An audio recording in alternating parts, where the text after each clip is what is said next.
The XESV Project 8 will be the most powerful road-legal car in Jaguar's history, packing a supercharged 5.0-liter V8, pushing 441 kilowatts to all four wheels.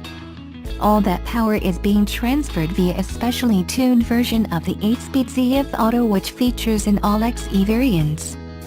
Built by JAG's in-house Special Vehicle Operations (SVO), the Project 8 is a British manufacturer's rocking sequel to the F-Type Project 7. If this sounds like something you would want to add to your garage, you're probably already too late, with Jaguar only building 300 cars, all in left-hand drive. Jaguar hasn't released any performance figures, but you'd be safe to bet it'll sprint to 100 km per hour from a standstill in 3.5 seconds or less.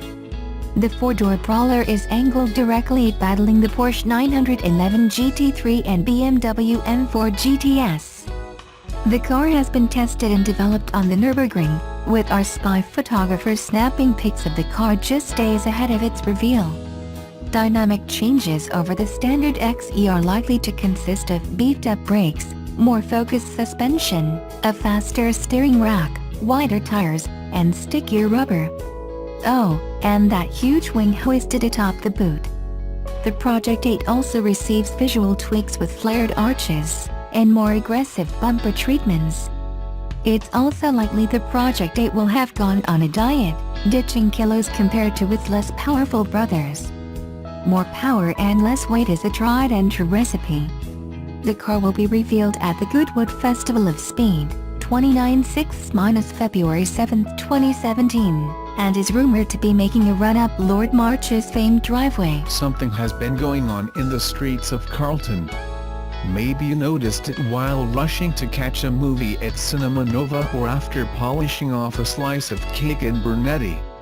Forget the Bermuda Triangle, this is the Elgin Rectangle.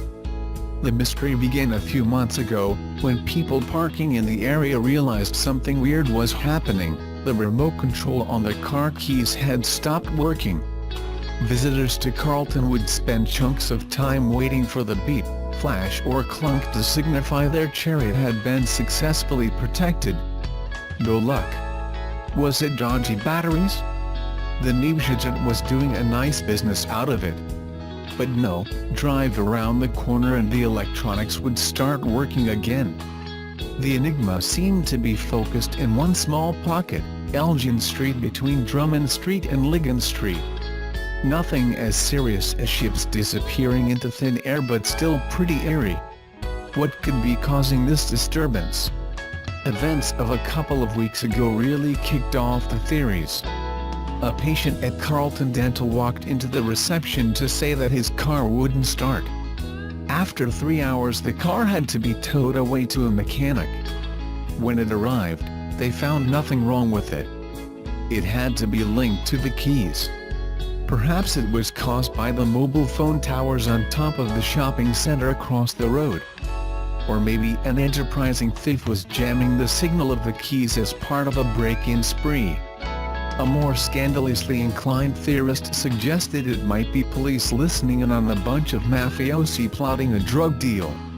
This is Carlton after all. We've been asking more questions and it's become much more noticeable in the last week, said Dr. Barry Johnson, who has run Carlton Dental for 25 years. No one would believe that there was an interference with our car locks. Across the road at Elgin Lotto and tobacconist, Mel Verk said he noticed when more people than usual were coming and asking him to replace their car remote batteries. That's when we realized that actually it's the frequency that is jamming up, so if they go a block that way or that way it works, he said.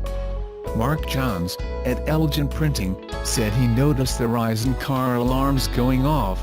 It's not coincidental, there's just too many, he said. So who do you call in this situation? The police have bigger things to deal with. The council didn't know how to help. The power company laughed it off. After the Age visited the site last week to check if the problem was real, a call was placed to the Australian Communications and Media Authority. A field officer subsequently paid the area a visit with a spectrum analyzer, which found a constant signal at the frequency of 434 MHz, the same used by car key remotes. After walking around with the analyzer, it appeared the strongest reading was coming from the doorway at the dentist. The culprit? It wasn't a frequency jammer or clandestine radio broadcast but a doorbell. A fault with a transmitter used as part of a doorbell sensor at Carlton Dental had knocked out car key remotes across the whole street. ACMA said this kind of thing doesn't happen very often but can sometimes affect other devices like garage remotes. A few years ago in the US, homeowners in California started noticing that their garage doors had stopped opening remotely after a nearby military base began testing radios on the same frequency. While he's happy the mystery has been solved, the kicker is that Dr. Johnson provided the original tip-off about the problem.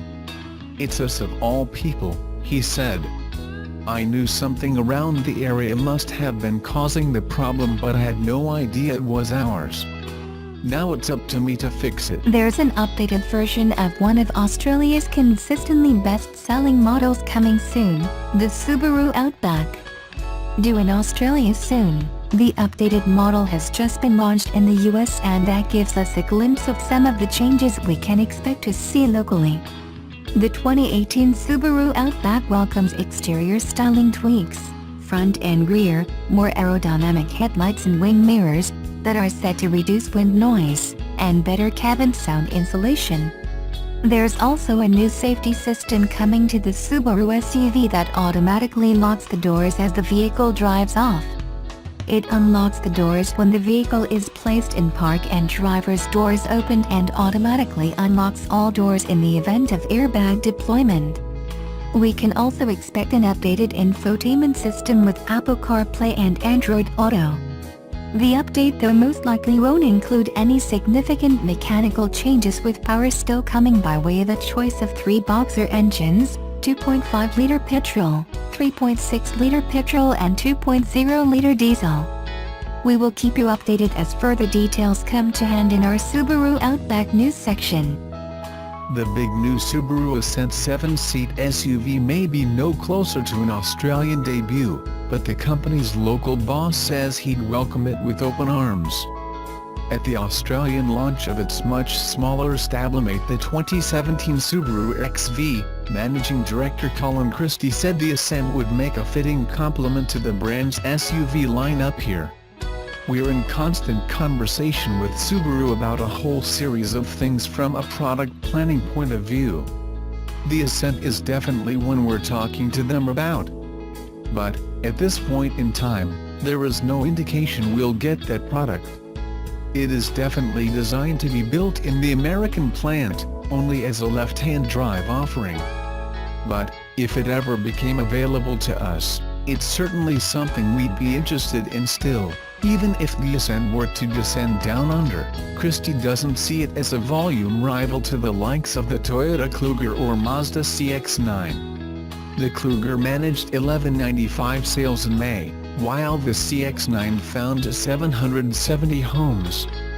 "The way we'd look at it, and similar to the Tribeca we had a while ago, is that it's more of a complementary product for the range. I don't think it'll be massive sales volume for us if we could get it. To be honest, we haven't even done the work to look at it, because, at this stage, we're not getting the car."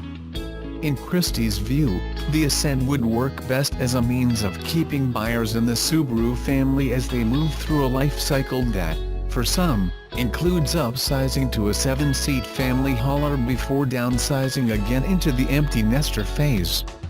At the moment, those buyers are potentially leaving the brand, and then it's obviously more difficult to get them back in as they downsize again down the road. So, definitely a complementary product rather than an out-and-out volume seller. But, to be honest, they don't represent a huge amount. I think, though, that's probably because they already know we don't have one, or they've gone online and found we don't have one. we don't get a huge amount of feedback from dealers that customers are coming in looking for a 7-seater. For now, Subaru will be hoping most families' needs are being served by the 5-seat Outback. With 1195 sales in May, and 5045 for the year to the end of May, it is comfortably one of the best-selling models in the large SUV segment.